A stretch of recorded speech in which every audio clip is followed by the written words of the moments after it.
बकरी और बाघिन। बहुत पुरानी बात है। एक गांव में एक बूढ़ा और बुढ़िया रहते थे। वे दोनों बड़े दुखी थे क्योंकि उनके बच्चे नहीं थे। दोनों कभी कभी बहुत उदास हो जाते थे और सोचते थे हम ही हैं जो अकेले जिंदगी गुजार रहे हैं।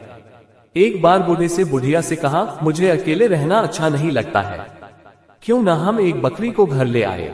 उसी दिन दोनों हाट में गए और एक बकरी खरीद कर घर ले आए। चार कौड़ी में वह बकरी खरीद कर आए थे, इसलिए वे बकरी को चारकौड़ी नाम से पुकारते थे। बुढ़िया माए बहुत खुश थी बकरी के साथ। उसे अपने हाथों से खिलाती पिलाती, जहाँ भी जाती चारकोटी को साथ ले जाती। पर थोड़े ही दिन में बकरी बहुत ही मनमानी करने लगी। किसी के भी घर में घुस जाती थी और जो भी मिलता खाने लगती। आसपास रहने वाले बहुत तंग हो गए और घर आकर बकरी के बारे में बोलने लगे। बूढ़े बाबा को बहुत गुस्सा आने लगा। बूढ़ी माई को कहने लगे, इस बकरी को जंगल में छोड़कर आए। बुढ़िया ने कहा, ये क्या कह रहे हो, ऐसा करते हैं राउत के साथ उसे जंगल में चरने के लिए भेज देते हैं। बकरी चराने वाले राउत के साथ बकरी जंगल जाने लगी।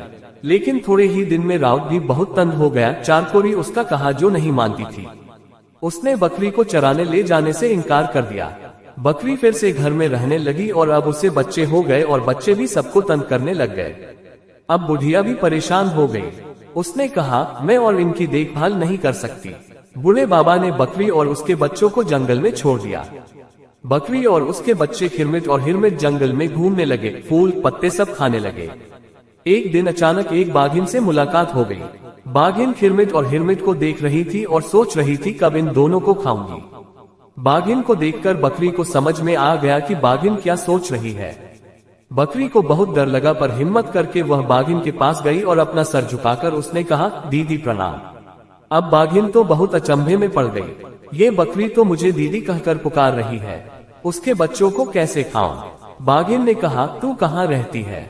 बकरी ने कहा, क्या कहूँ दीदी, रहने के लिए कोई जगह ही नहीं है हमारे पास। बाघिन ने कहा, तो तेरे पास रहने के लिए कोई जगह ही नहीं है। ऐसा कर, मेरे साथ चल, मेरे पास 2 माँ है, एक में तू अपने बच्चों के साथ रह जा। बकरी बड़ी खुशी से बाघिन के पीछे पीछे चल दी। उसे पता था बाघिन दीदी संबोधन से बड़ी खुश हुई थी और अब वह उसके बच्चों को नहीं खाएगी।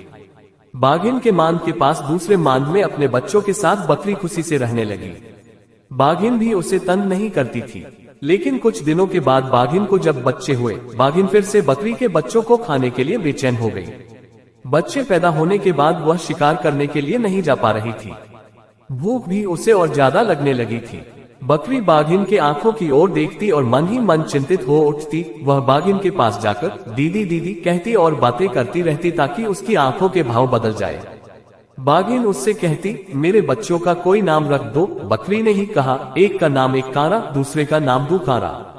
बाघिन के बच्चे एक कांटा और 2 कांटा और बकरी के बच्चे खिरमिट और हिरमिट। शाम होते ही बाघिन ने बकरी से कहा, तुम तीनों अगर हमारे